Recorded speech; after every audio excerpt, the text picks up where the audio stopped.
Hola, bienvenidos de nuevo. Soy el doctor Carlos Waldo, soy médico internista y este es mi canal Enseñando Medicina Interna. Antes de empezar con el video, me gustaría darles las gracias a todas aquellas personas que me hacen el favor de seguir mi canal. Somos poco más de 500 ya en esta comunidad, en este canal. Les doy muchas gracias. Espero que siga siendo de su ayuda y que siga siendo de utilidad los videos que voy a seguir subiendo en el transcurso de este año. Esperamos que sean muchos más videos este año y espero que hayan tenido unas felices fiestas, feliz Navidad, feliz Año Nuevo y que tengan un próspero 2024. El día de hoy toca subir un video acerca de un caso clínico de un paciente que se presentó con hipertensión fluctuante, cómo se llevó a cabo el protocolo de estudio y cuál fue el diagnóstico finalmente en este paciente. Vamos a empezar con el caso clínico.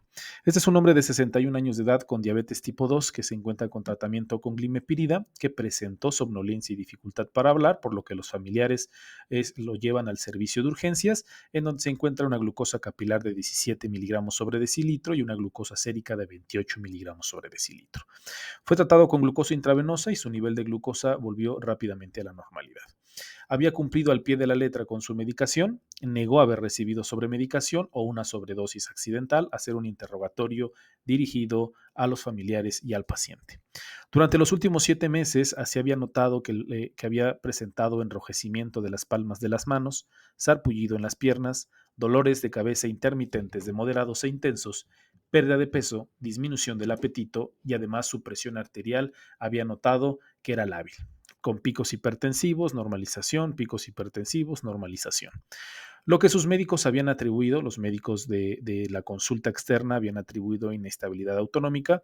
Este paciente era visto por cardiología. Ahorita vamos a ver por qué lo estaba viendo cardiología, sobre todo por los antecedentes de importancia que el paciente presenta. Había continuado con la misma dosis de glimepirida a pesar de que el paciente había perdido peso recientemente. Esos son los antecedentes, la verdad es que tiene antecedentes de importancia y creo que parte del que no se haya hecho el diagnóstico en este paciente es porque los antecedentes metían un poco de ruido. Tiene una enfermedad coronaria multivaso que requirió angioplastía y colocación de múltiples stents coronarios, miocardiopatía isquémica con una fracción de eyección del ventrículo izquierdo del 28%, implantación de un desfibrilador cardioversor para la prevención secundaria de arritmia verticular, tiene antecedente de un EBC isquémico, afortunadamente sin secuelas, y esclerosis múltiple complicada con ceguera bilateral. El paciente desafortunadamente no ve, con afección del nervio óptico e inestabilidad autonómica presente desde hace más de un año y manifestada por presión arterial lábil. Es por eso que sus médicos en la consulta externa, los cardiólogos que le estaban dando seguimiento en la consulta externa, pues le habían atribuido esta hipertensión o estas cifras de presión arterial tan lavis y fluctuantes que había presentado, pues al mismo problema de su inestabilidad autonómica. Era consumidor de tabaco desde hacía mucho tiempo. Sus medicamentos diarios incluían ticagrelor de 90 miligramos al día, aspirina de 80 miligramos al día, metoprolol de 50 miligramos, ramipril de 10 miligramos al día, rosuvastatina 20 miligramos al día, glimepirida, como ya les había comentado, y esomeprazol de 40 miligramos al día. El paciente necesitaba la ayuda para la toma de sus medicamentos por parte de un familiar debido a la ceguera que presentaba. A su llegada a su servicio de urgencias se presentaba con signos vitales estables, como pueden ver en la diapositiva: frecuencia cardíaca, presión arterial, respiratoria, saturación al aire ambiente, temperatura, prácticamente todo dentro de parámetros normales. Y en la exploración cardiovascular, pues no se encontraron soplos, galopes, sí había un edema leve sin fobia en las extremidades inferiores. El examen pulmonar, abdominal y exploración neurológica no reveló absolutamente nada más que la ceguera bilateral que el paciente ya presentaba. El examen cardiovascular, como ya les había comentado, sin soplos. Los resultados de biometría hemática y panel metabólica fueron normales, excepto un nivel de hemoglobina de 9.9 gramos sobre decilitro, se presentaba anemia, y un recuento plaquetario de 477,000, discretamente elevados. ¿Cuál fue la evolución del paciente? Aunque el paciente siguió recibiendo los medicamentos que tomaba de manera ambulatoria, la presión continuaba con fluctuaciones.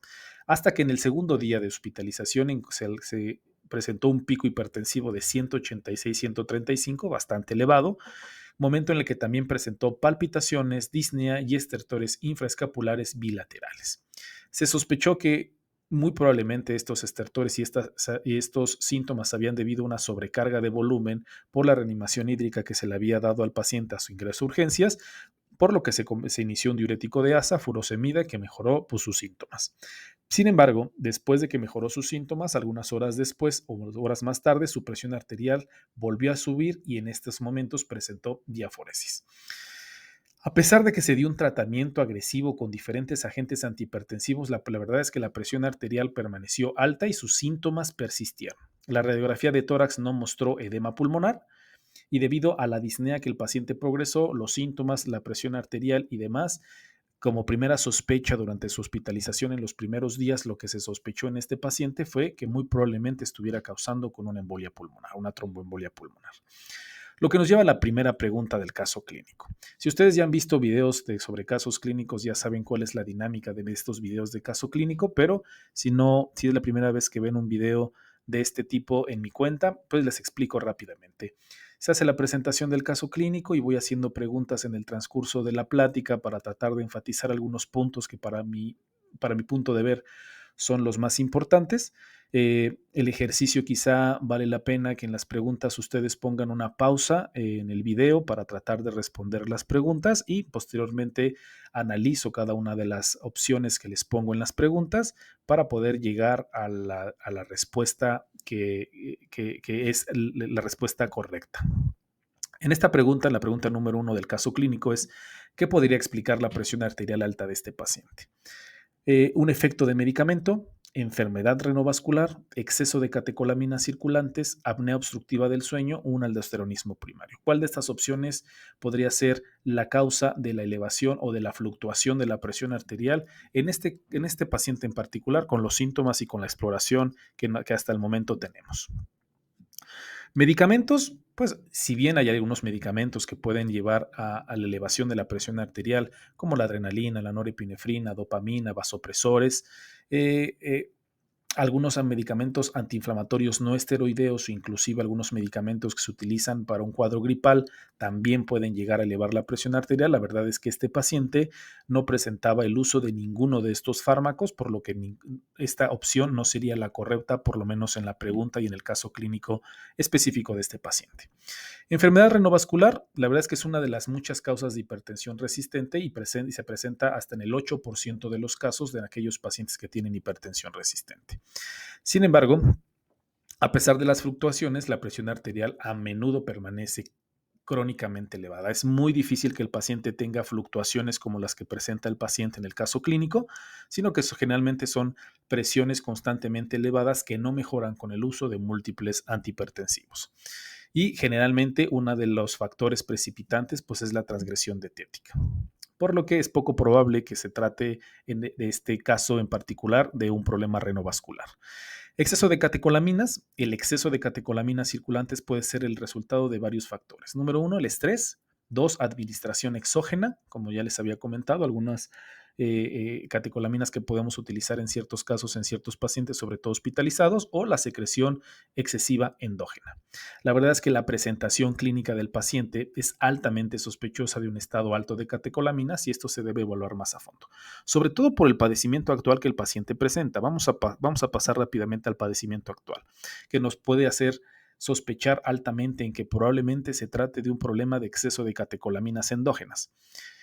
Enrojecimiento de las palmas de las manos, sarpullido en las piernas, dolores de cabeza intermitentes de moderados e intensos, pérdida de peso y disminución del apetito podrían ser unas pistas para que nosotros podamos pensar en que este paciente tenga un exceso de catecolaminas, por lo que vale la pena hacer un protocolo de estudio o iniciar estudios de laboratorio para ver si realmente el paciente está cursando con un exceso de catecolaminas endógenas.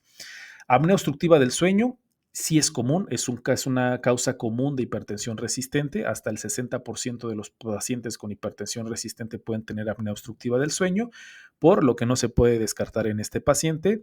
Lo ideal en este tipo de pacientes es que hagamos un cuestionario de escrutinio para ver si el paciente tiene baja, mediana, alta sospecha de este tipo de enfermedad. Sin embargo, al igual que las enfermedades renovasculares, pues la hipertensión por lo general se permanece crónicamente alta o constantemente alta y no presenta las fluctuaciones como la que este paciente presenta, por lo que hasta ahorita la sospecha más alta es que sean elevación de las catecolaminas. Y para el aldosteronismo primario, hasta el 20% de los pacientes evaluados con hipertensión resistente pueden tener esta enfermedad, por lo que también entra dentro del diagnóstico diferencial, pero también generalmente son hipertensiones resistentes y no tan fluctuantes. Por lo que hasta ahora, ni en estos momentos, ante las opciones que tenemos, pues lo más seguro es que sea por un exceso de catecolaminas. Ante la sospecha diagnóstica que les había comentado por la disnea, la elevación de las cifras tensionales, los estertores que el paciente presentó y la sospecha inicial de una tromboembolia pulmonar, se realizó una angiotomografía en el paciente donde no se encontró datos de embolia pulmonar. Había una dilatación leve de las arterias pulmonares centrales, pero sí se vio una tumoración incidental de atenuación mixta de 4.7 por 3.4 centímetros de imagen incompleta en la glándula suprarrenal derecha con grasa macroscópica dentro de la lesión. Debido a esto, se realizó una tomografía abdominal en donde se encontró ya una tumoración suprarrenal derecha heterogénea de 4.7 centímetros con una densidad de 34 unidades Hounsfield y la glándula suprarrenal izquierda parecía ligeramente agrandada, sin embargo no se observaba tumoración en la suprarrenal izquierda, pero sí una tumoración suprarrenal derecha. Esta es la imagen de la tomografía del paciente, donde se muestra un agrandamiento difuso de la glándula suprarrenal izquierda que se observa en el recuadro, pero no en la suprarrenal izquierda. Lo que nos lleva a la pregunta número 2 del caso clínico. Con base a la presentación clínica del paciente y los hallazgos en la tomografía, ¿cuál sería el diagnóstico más probable para esta tumoración suprarrenal encontrada incidentalmente? Es decir, con los datos que tenemos hasta ahorita, con los resultados de la tomografía, ¿cuál podría ser la causa más probable de la tumoración suprarrenal? ¿Un adenoma suprarrenal, carcinoma suprarrenal, masa metastásica o feocromocitoma? Es decir, en el contexto clínico de este paciente, por el motivo por el que llegó, el padecimiento actual, los antecedentes y las imágenes que se observan en la tomografía, para ustedes, ¿cuál sería el diagnóstico más probable? ¿Cuál de estas 4 opciones? Adenoma suprarrenal puede presentarse como una pequeña tumoración homogénea de tamaño variable, con márgenes lisos y rara vez contiene tejido hemorrágico o calcificaciones. La densidad típica en la tomografía sin contraste es inferior a 10 unidades Hounsfield. Hay que recordar que la tumoración en nuestro paciente tenía específicamente 34 unidades Hounsfield. Generalmente, cuando se trata de un adenoma, nos comentan que es inferior a 10 unidades Hounsfield, mientras que en la resonancia magnética potenciada en T2 muestra una lesión de la misma intensidad que el tejido hepático. El adenoma suprarrenal no se asocia clásicamente con actividad de catecolaminas y por lo tanto es menos probable que explique los síntomas de este paciente. Es decir, generalmente los adenomas no generan los síntomas como que ha presentado este paciente. Aquí les dejo unas imágenes a manera de ejemplo, porque no son los del paciente obviamente, de un adenoma suprarrenal. Podemos ver adenoma suprarrenal derecho. Estos son cortes axiales de tomografía que en la imagen 2A es sin contraste, en la imagen 2B y 2C son post-contraste en fase portovenosa y la C es en tardía. Y podemos ver que hay un nódulo hipodenso suprarrenal derecho que refuerza significativa en fase portovenosa y se lava en más de un 50% en la fase tardía. Entonces, así es como nosotros podemos observar los adenomas suprarrenales y les dejo estas imágenes a manera de ejemplo. Otra opción puede ser un carcinoma suprarrenal, porque obviamente siempre que nos enfrentamos a un incidenteloma o una tumoración a nivel suprarrenal, tenemos que hacernos el ejercicio diagnóstico de qué probablemente pueda tener el paciente que estamos evaluando. Entonces, hay posibilidades de que el paciente, bajo el contexto clínico, sea un carcinoma suprarrenal. Pues bueno, generalmente se presenta como una gran tumoración heterogénea, generalmente mayor de 4 centímetros de diámetro, es decir, una tumoración grande, con márgenes irregulares, áreas de necrosis, hemorragia o calcificación. La densidad típica de la tomografía es superior a 10 unidades Hounsfield, que si nuestro paciente tenía más de 30. En la tomografía mejorada, la masa suele ser vascular y la resonancia magnética potenciada en T2 mostrará una lesión más intensa que el tejido hepático. El carcinoma de corteza suprarrenal tampoco se asocia con actividad de catecolaminas, por lo tanto es poco probable que explique los síntomas que, por ejemplo, el paciente de nuestro caso presente.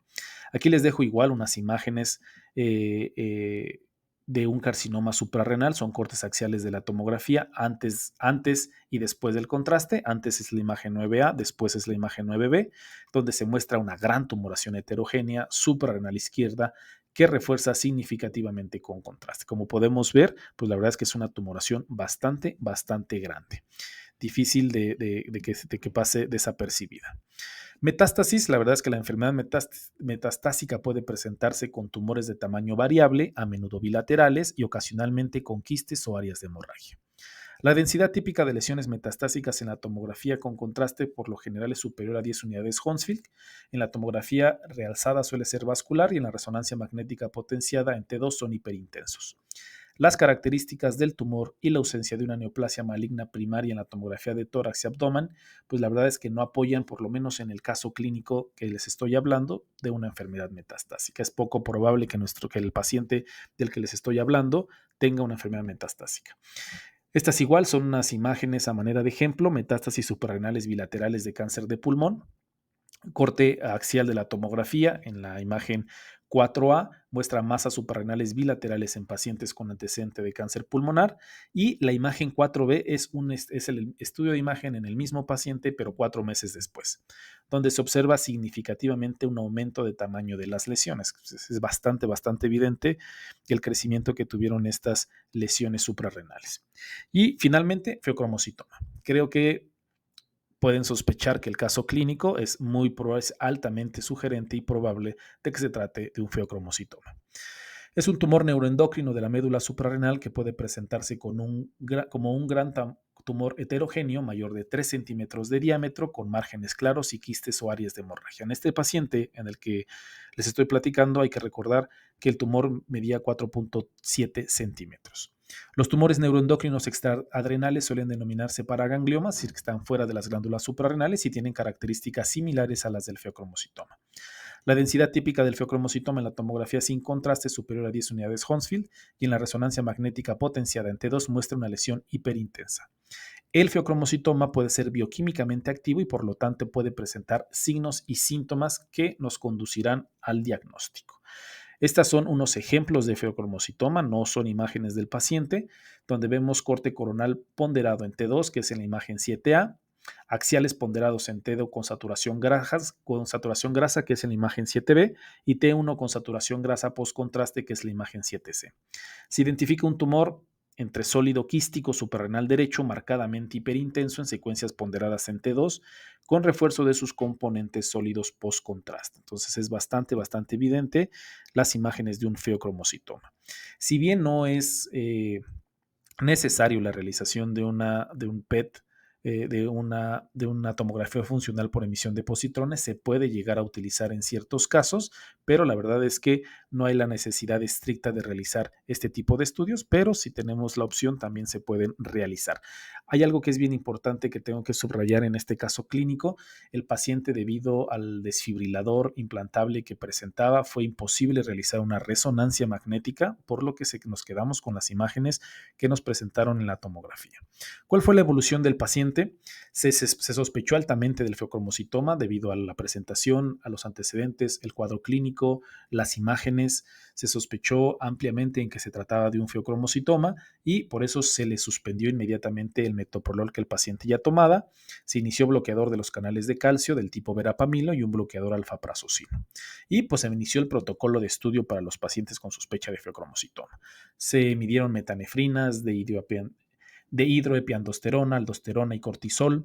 Se obtuvo recolección de orina en 24 horas para medir creatinina, dopamina, epinefrina, norepinefrina, cortisol y metanefrinas. Todo esto se realizó para poder llegar al diagnóstico del paciente. Estos son los resultados de los estudios que obtuvimos del paciente. En el lado izquierdo tenemos la orina de 24 horas, los resultados de los estudios de orina de 24 horas y en el lado derecho los estudios séricos. En rojo les pongo los estudios alterados o los que presentaron elevación. Como podemos ver, creatinina elevada, epinefrina en orina elevada, norepinefrina, cortisol, metanefrinas fraccionadas, metanefrinas totales, normetanefrinas, todas están elevadas en orina de 24 horas, mientras que en la sérica, normetanefrinas libres elevadas, metanefrines libres elevadas, cortisol aleatorizado o aleatorio de una toma aleatoria por la tarde también se encontraba elevado. Con base a estos resultados y en los hallazgos de imagen, el paciente fue diagnosticado con feocromocitoma y se interconsultó al servicio de cirugía, quienes recomendaron la cirugía. Entonces, ya con los antecedentes, con el cuadro clínico, con la imagen que se observó en la tomografía y con los resultados de los estudios en orina de 24 horas y séricos, se encontró que era un tumor suprarrenal, probablemente feocromocitoma bioquímicamente activo, por lo que las posibilidades de la cirugía eran importantes. Lo que nos lleva a la pregunta número 3. ¿Qué criterio es más importante a la hora de determinar la necesidad de cirugía de feocromocitoma? O sea, ya tenemos el diagnóstico de feocromocitoma, pero ¿cuáles son los criterios que el cirujano y nosotros tenemos que tomar en cuenta para decidir si el paciente es candidato a cirugía o no? Uno, hacer una biopsia por aspiración con aguja fina y de acuerdo a los resultados determinar si el paciente necesita cirugía, la actividad bioquímica que el paciente presenta, el tamaño del tumor o si el paciente tiene tumores bilaterales, cuál de estas opciones es la más apropiada para tomar la decisión acerca de cirugía o no. Biopsia por aspiración con aguja fina, pues la verdad es que se puede realizar cuando se encuentra una tumoración incidental y no hay evidencia de actividad bioquímica, aunque no es una parte esencial del estudio diagnóstico, sobre todo porque en la mayoría de los casos la muestra por aspiración con aguja fina no es suficiente para lograr un diagnóstico, por lo que el contexto de este paciente pues no sería de utilidad la realización de una biopsia por aspirado con aguja fina.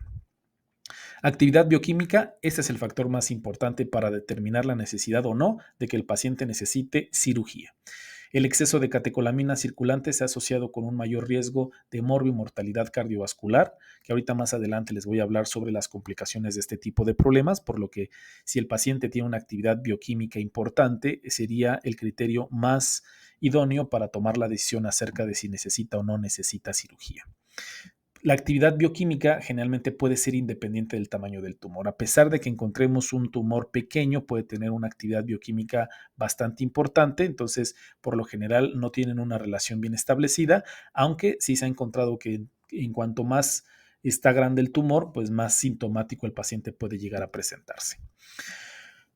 Tumores bilaterales, la verdad es que si nosotros encontramos tumores bilaterales en la tomografía, lo primero que tenemos que sospechar es una enfermedad metastásica. Y entonces, en retrospectiva con este paciente, los antecedentes de hipertensión, el infarto cerebral isquémico, pueden estar asociados con el desarrollo de un tumor liberador de catecolaminas.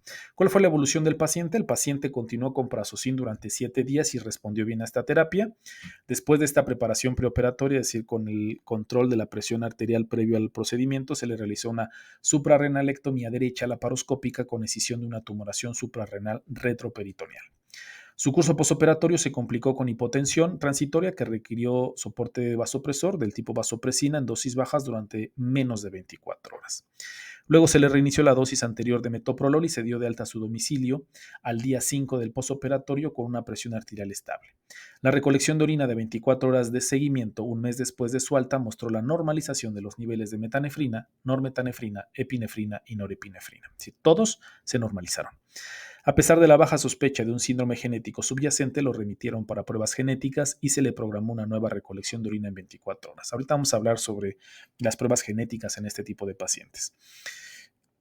Y también se le solicitaron imágenes en 6 meses, sobre todo porque hay que recordar que se encontró, si bien la tumoración suprarrenal derecha, también se encontró crecimiento de la glándula suprarrenal izquierda, aunque no había un tumor evidente, sobre todo para ver el seguimiento de ese crecimiento de la suprarrenal izquierda. Lo que nos lleva a la pregunta número 4. ¿Cuál es la complicación perioperatoria más común de la escisión del feocromocitoma? Hipoglucemia, hipotensión, hipocortisolismo, hipertensión o taquicardia. ¿Qué es lo que tenemos que tener cuidado y estar vigilando en aquellos pacientes que son sometidos a una cirugía para escisión de feocromocitoma? ¿Qué es lo que tenemos que vigilar y estar al pendiente en este tipo de pacientes? Hipoglucemia. Se ha observado hipoglucemias después de la extirpación del feocromocitoma, por lo que llamaba mucho la atención que hay que recordar que el motivo de ingreso o el motivo de llevar al paciente al servicio de urgencias fue que presentó hipoglucemia. Esto no es común en los pacientes con feocromocitoma. De hecho, lo que se espera en un paciente con feocromocitoma, aparte de la hipertensión y la cefalea, es hiperglucemia, y este paciente acudió al servicio de urgencias con hipoglucemia. Al comentar el caso en el servicio de medicina interna, se llegó a la sospecha de que probablemente se haya debido a una combinación de los antidiabéticos, la pérdida de peso, que había tenido disminución en la ingesta de la vía oral. Entonces esto llevó a que el paciente tuviera una hipoglucemia, pero no propiamente dicho por el feocromocitoma.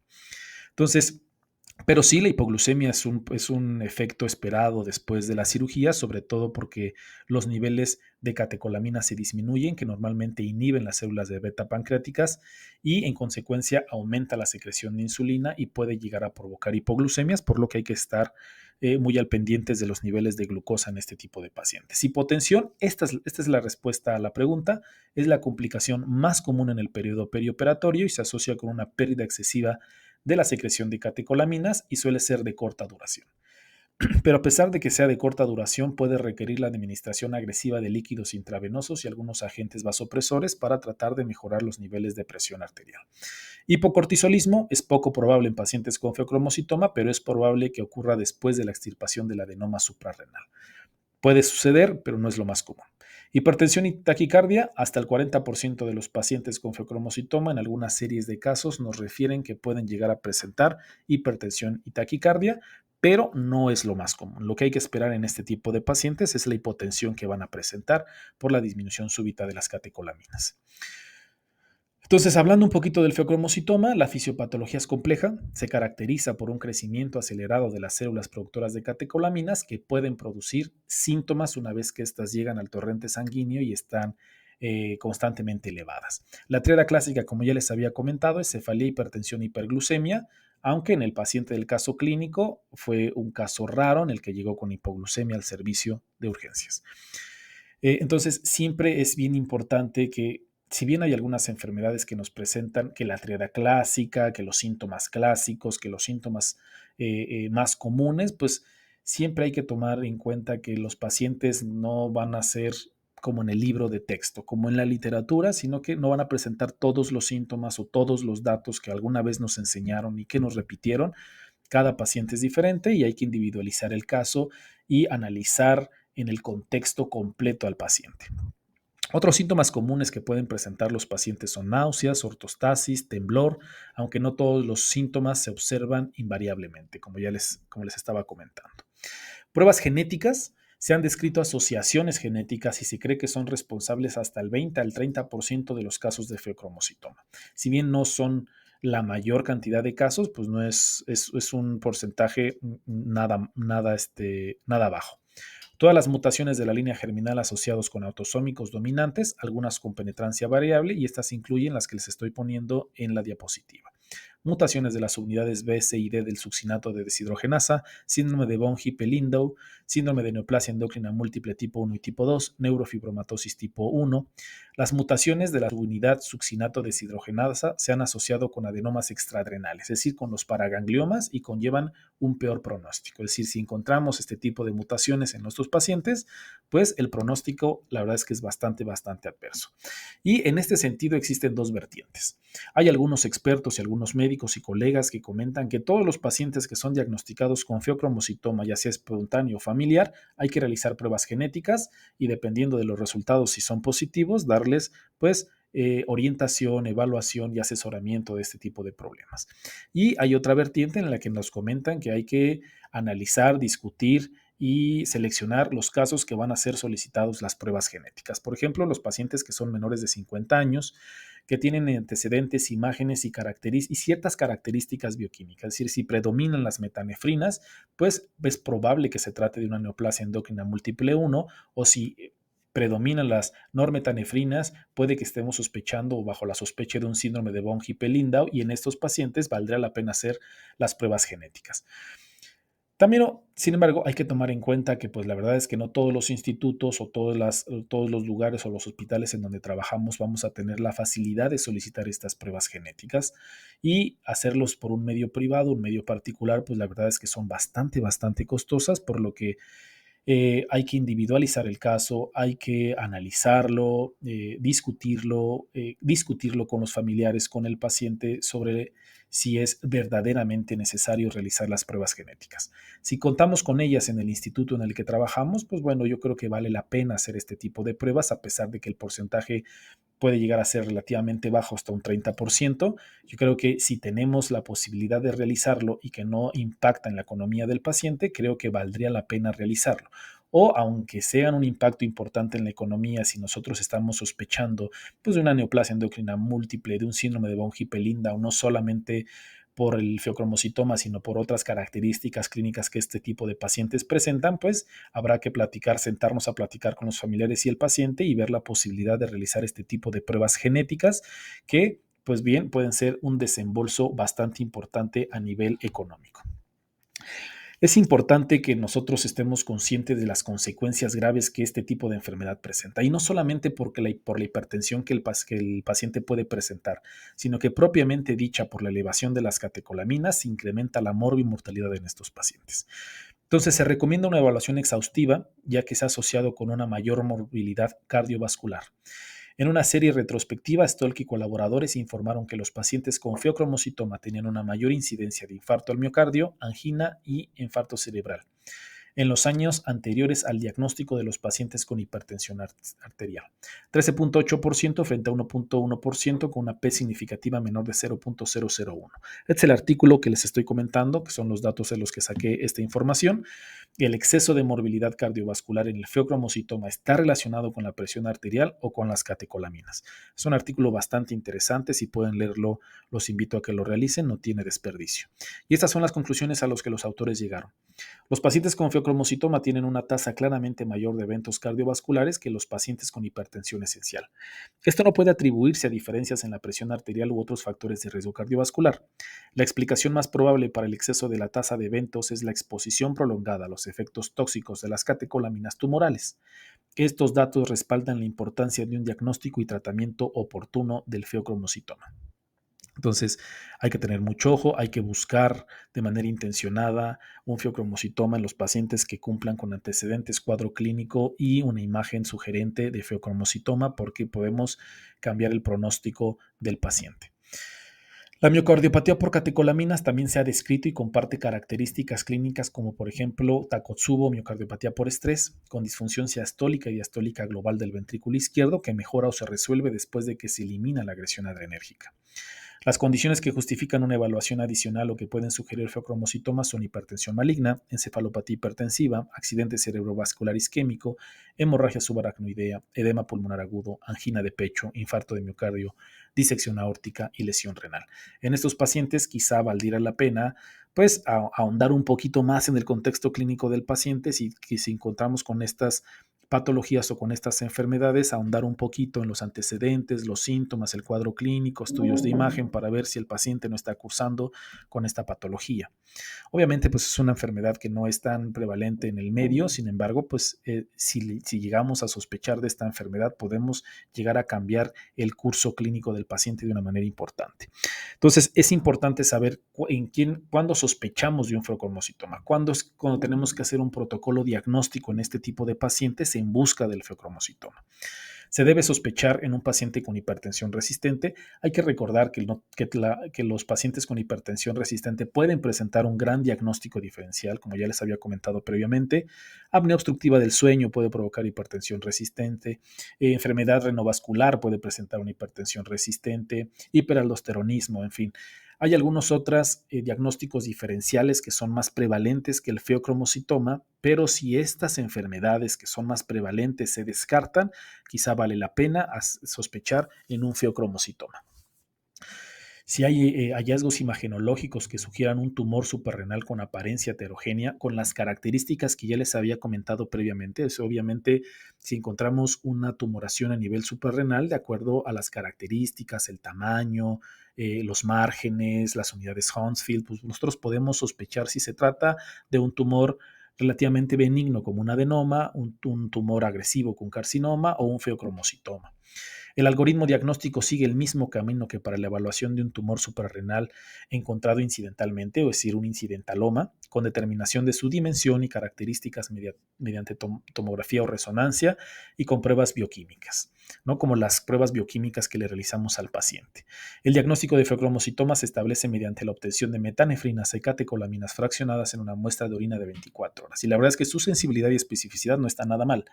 Sensibilidad del 90% y especificidad del 98%, por lo que es bastante recomendable iniciar el protocolo de estudio con la determinación de las metanefrinas y catecolaminas en orina de 24 horas.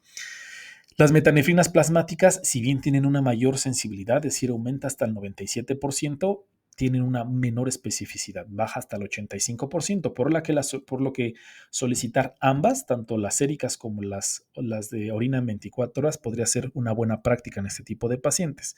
Y aparte, si el paciente tiene signos y síntomas, hallazgos de laboratorio típicos, estudios de imagen que sugieran, pues obviamente el diagnóstico es mucho más certero. Y cirugía laparoscópica. Si el tumor parece benigno, es decir, si encontramos el típico incidentaloma, pero bioquímicamente no está activo, pues se recomienda seguimiento con repetición de los estudios de manera intermitente para estar vigilando ese tipo de tumor. Se recomienda la evaluación e intervención quirúrgica para lesiones que parecen malignas, es decir, si es más de 4 centímetros, más de 10 unidades Hounsfield, si tiene características típicas de un feocromocitoma o un tumor activo, pues hay que realizar el procedimiento quirúrgico. El control hemodinámico preoperatorio es esencial en el tratamiento del feocromocitoma. Tenemos que controlar la presión antes de que el paciente sea sometido a cirugía, sobre todo para minimizar los cambios hemodinámicos que pueden provocar un aumento en las catecolaminas e incrementar la morbimortalidad en este tipo de pacientes, sobre todo durante el procedimiento quirúrgico. El control generalmente se logra con un bloqueo alfa inicial y luego un bloqueo beta para evitar el empeoramiento de la hipertensión y prevenir una crisis hipertensiva aguda durante la intervención quirúrgica. En este tipo de pacientes sí tenemos que controlar los niveles de cifras tensionales antes del procedimiento quirúrgico. La adrenalectomía laparoscópica realizada por un cirujano experimentado después de una excelente preparación médica a menudo se considera el tratamiento de elección, pero para tumores más grandes o malignos se recomienda un procedimiento abierto. El riesgo de morbilidad y muerte perioperatorias puede reducirse mediante un tratamiento médico adecuado, es lo que ya les estaba comentando, con una resección quirúrgica exitosa, y el pronóstico a largo plazo es bastante favorable en este tipo de pacientes. Y pues eso sería todo del caso clínico. Creo que este es si es como les comento, si bien no es una enfermedad tan común en nuestro medio, pues sí es importante tenerla en mente, ¿no? Llegar a sospechar en este tipo de pacientes, porque como les comento siempre a mis médicos en formación, si no tenemos los datos a la mano, pues nunca vamos a sospecharlo. Si no sabemos que esta enfermedad produce tales síntomas, tales antecedentes, tales características en los estudios de imagen, pues nunca vamos a poder tenerla como diagnóstico diferencial. Entonces, si bien no es tan común este tipo de problema, sí es importante conocer y saber que existe este problema, sobre todo en los pacientes con hipertensión resistente, ¿vale? Espero que haya sido de su agrado. Espero que sea de utilidad para ustedes, sobre todo para su práctica clínica, para su práctica médica, en vías de que tengamos un adecuado diagnóstico y tratamiento en nuestros pacientes. Si no me sigan, síganme, suscríbanse en mi canal, Enseñando Medicina Interna. Me pueden seguir también en mis redes sociales como Dr. Carlos Waldo Vargas. Me encuentran en Facebook, en Instagram, en Twitter como con ese nombre. Si creen que este video puede llegar a ser de utilidad a alguno de sus compañeros, a algunos de sus colegas, a algún médico en formación, por favor háganselo llegar, se lo agradecería mucho. Si quieren que hable sobre algún tema en específico, por favor déjenmelo en los comentarios, con mucho gusto les contestaré y lo tomaré en cuenta y preparé una plática al respecto. Y pues sería todo por el día de hoy. Que tengan un bonito día y una excelente semana.